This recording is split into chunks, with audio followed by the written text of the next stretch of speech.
Hello, soccer fans across the internet and across the world. My name is Music Major. Today we have a FIFA 13 gameplay coming up for you. We're going to talk about the popularity of the game and a couple of the interesting international matchups, predominantly one that's going to be happening in my own backyard.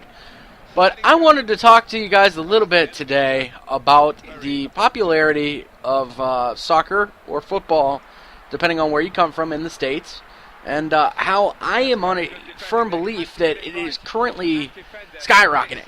And I'll touch into a couple points about that. But the main point that I wanted to hit on this video, other than to let you know who we have playing, we have Everton and Real Madrid.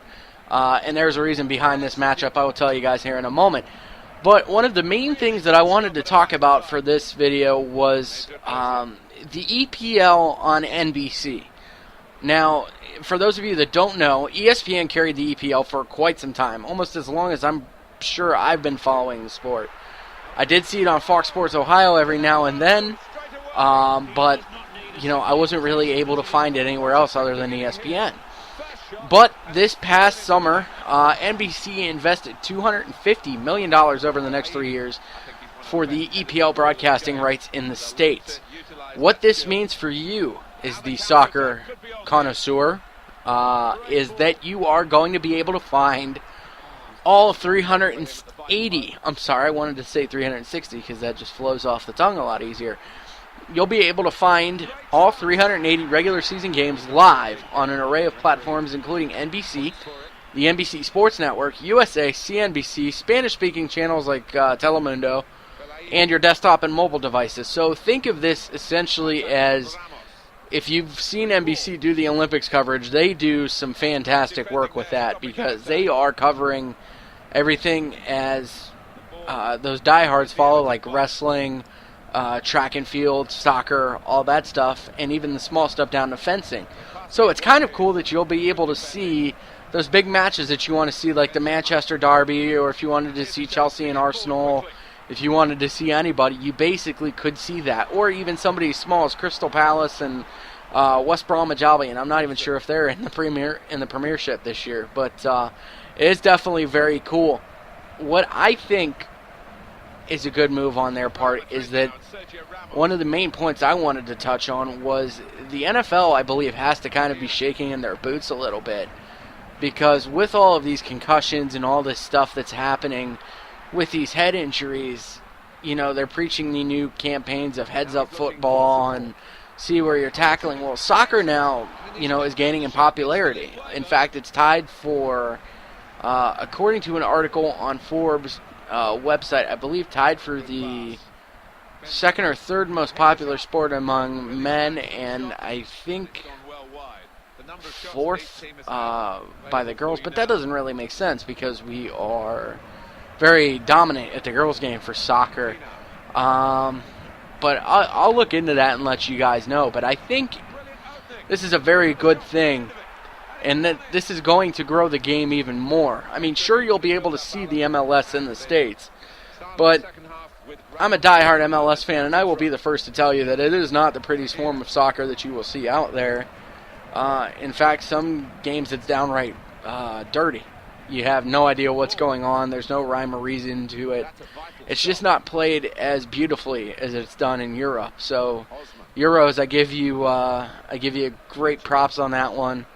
I would have to say, my two top leagues that I like personally are the EPL and the Bundesliga out of Germany, because I think they play some really great soccer. And if you are a new fan to the sport, you might want to look at Italian, the Serie A, I believe is how they say it.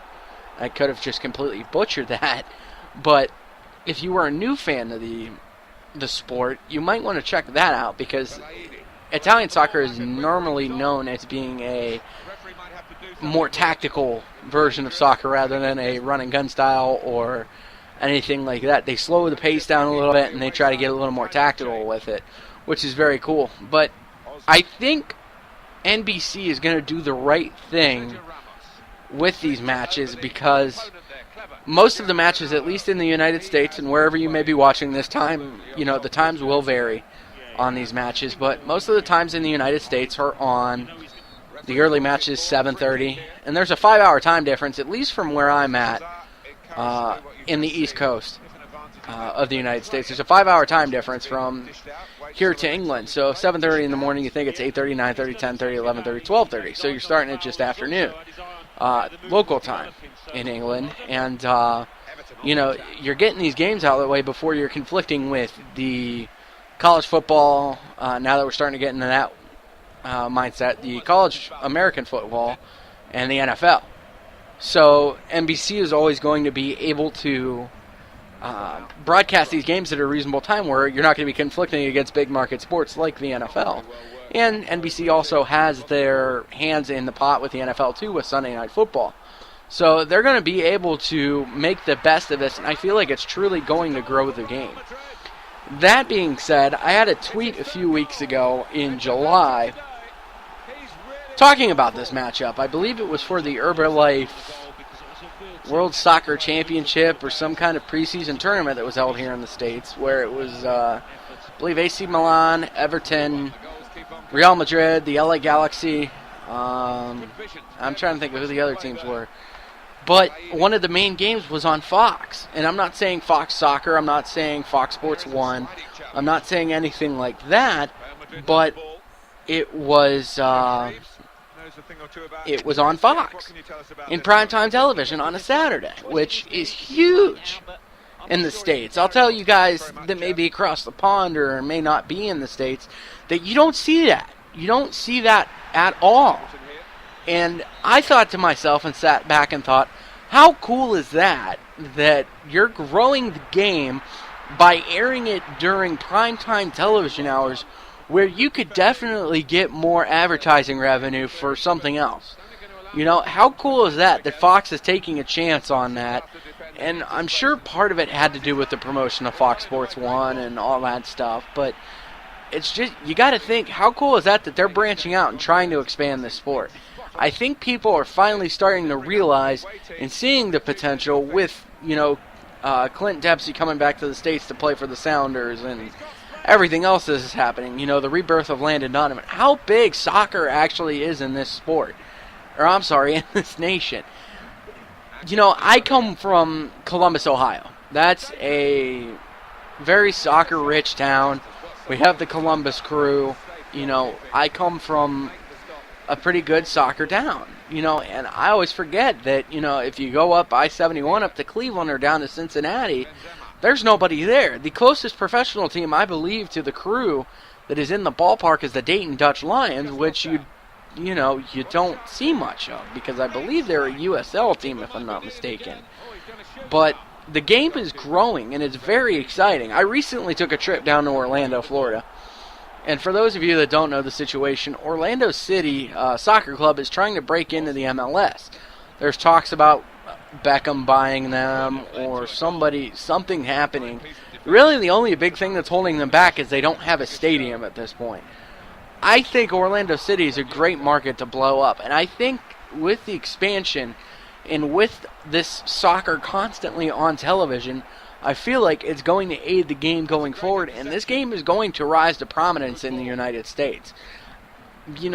I may sound foolish now, but I will go on the record and say that the beautiful game will be very prominent in the States.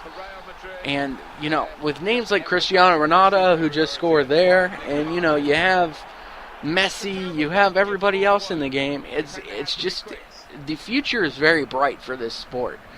And I know some of you are out there and saying, oh, it's always been bright, it's always going to be bright.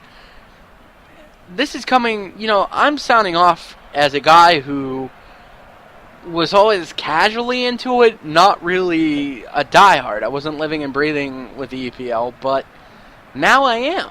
I'm building my Saturday mornings and my weekends around this stuff now, which is awesome. It's a great experience, and I love watching this stuff. It's very drama-filled, and it's just, for those of you that don't understand what soccer is like and maybe watching the video, and thank you so much for making it this far into the video, soccer is an event. It's not a game. It's not a match. It's a series of 11 one-on-one matchups going on. And anytime you score, it's an event. It's not expected like expected like hockey and not expected like football.